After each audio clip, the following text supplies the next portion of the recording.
So, yeah, you mentioned that our diversity. Okay, now you think about diversity of thought, ideas, and meritocracy. Please explain what you mean by that. Yeah, I mean, one of the reasons why I put it out there like that is because of how people view diversity of oftentimes these days. And I don't think, I don't think diversity, like the skin color should be your first marker. Of course, there can be some shared experiences based on your skin color, but I would argue that a white guy growing up in Ghana and a black guy growing up in the UK, they will have, like, of course, the white guy in Ghana will have more similar experiences with the Ghanaians than with the people living in let's say, in London, because it's like the same police you encounter, it's the same corruption, it's the same prices. It's natural that you will have some things that you are more aligned with the people that within your environment. Yes. And the danger I see, or what I've even have experienced myself, is that there is almost like an expectation of what you should think based on your skin color or based on being African. Yeah.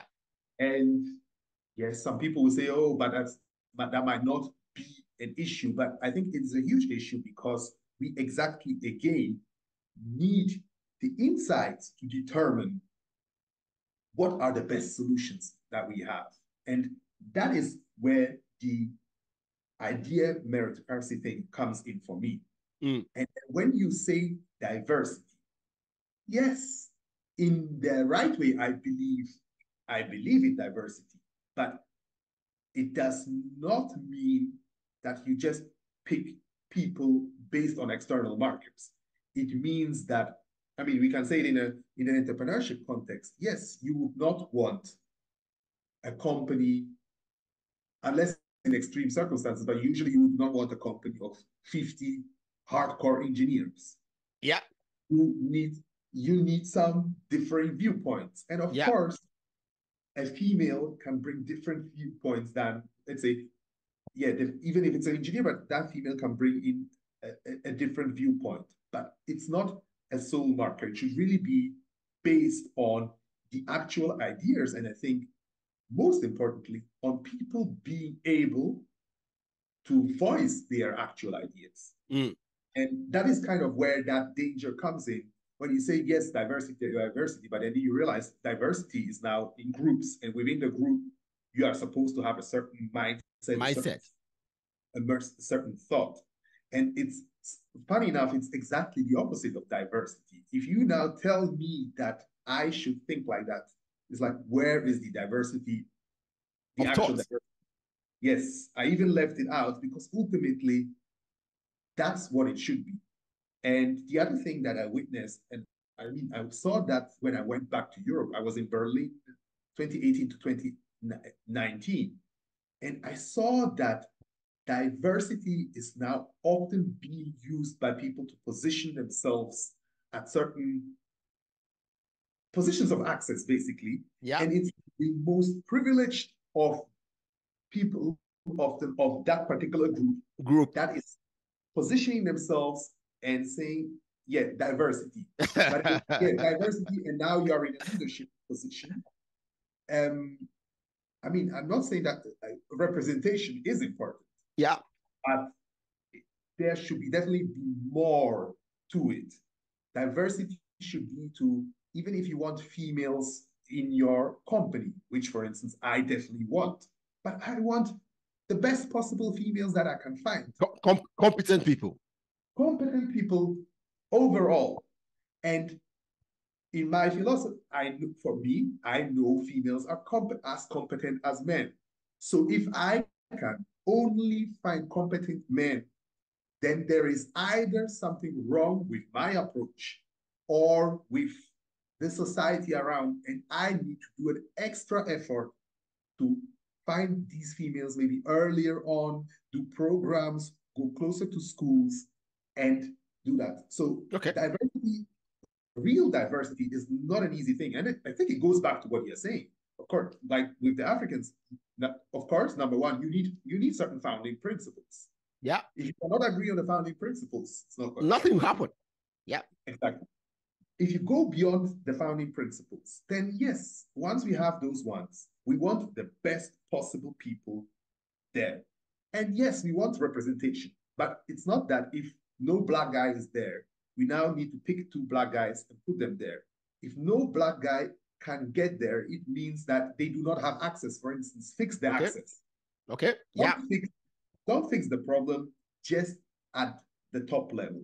Do the extra work of finding these people in these groups that have the capacity and invest, give them the resources, upskill them, and then let them be there. Because you are not doing a service, because now you have a female that is not as capable as let's say in a room of 8, she's not as capable as the 7 guys. Yeah. And it's not because she's a female, it's because you picked her when she wasn't ready for it, or when she did not have had the access.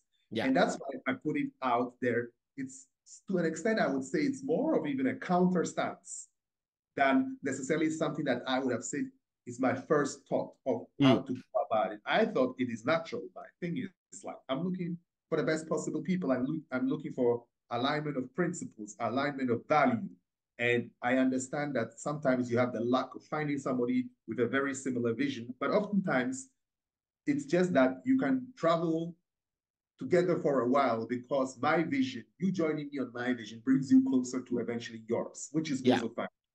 So I wouldn't have even looked much at diversity per se, but because there is that counter of trying to push one into certain corners, positions, that's why I find it important to state that, diversity of an idea meritocracy. Yeah. See, you are very right. And we haven't done a good job of raising people from the bottom. Okay. See, for example, I don't know how many tribes you have in Ghana, but in Nigeria, we have over 300. Okay. And Nigerian economy for a long time had the government government parasitas as the biggest employers of labor. Okay. Yeah. And unfortunately, government work, we have something in Nigeria we call what's it called again? National, oh my God, I can't remember what it's called. Well, whereby at senior levels, you want somebody who always want people from each of those major tribes. Now, unfortunately, because of that policy, we have raised certain people who were not qualified to leadership position.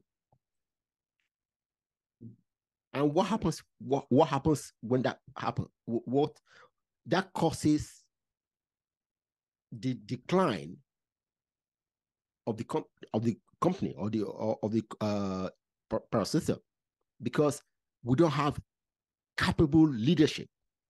Yeah. And then there's a lot of where people are not happy because they can see somebody who is not qualified leading them. Yeah. See, thankfully, in Nigeria, the private sector is surpassing government employment, and in the private sector, the market defines who gets the job, because hey, if I use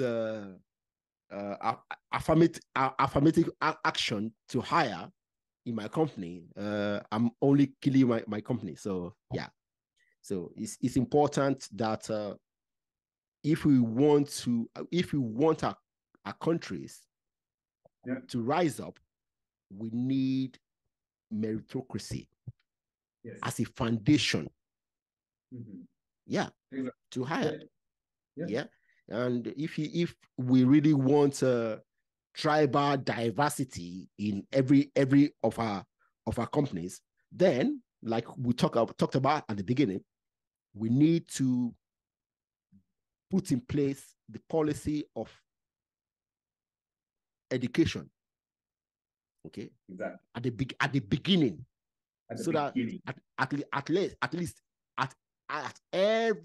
in every tribe or whatever region, the youths are educated to the standard, so and I think sometimes it seems, to me, it feels like some people, they are not willing to put their money where their mouth is. Because, for instance, just today, with Boxplay, my company, we released 5-year master plan. So that's a 2023 to 2027 master plan. And that master plan has 4 major milestones. The 4th milestone is that we will launch a fund to invest into startup, into ventures. And with that fund, for instance, we put out there that we would want to invest into a minimum of 30% of startups with female founders. Okay. Now, number one is, to an extent, there you're already starting to put your money a bit where your mouth is. It would be a disadvantage if we now just wait, and in 2027 we have that fund, and we by force now have to invest into 30% companies with female leadership. What it means is that today we have to put in an effort to start hiring females, the best possible, the competent females, treat them well, give them opportunities to grow. They might leave the company, but those are the people that will speak well about us. We will get more good people when we do programs. And let's say we do a capacity building program for entrepreneurs with 50 entrepreneurs. Okay, can we get 50% female, or can we at least get the 30%? And can we ensure that we put in the necessary effort to get the best possible females to be there? And over that 5-year or 3-year, 4-year period, it builds up for us to have a competitive advantage of pool of capable females. But if we just stand there and say, I mean, you're just burning investor money. If you're just saying, because what is the reasoning behind it? You want to invest in the best. So if you say you want 30% females, you need to start at the beginning. At the beginning. It's exactly the same. Thank you very much for this.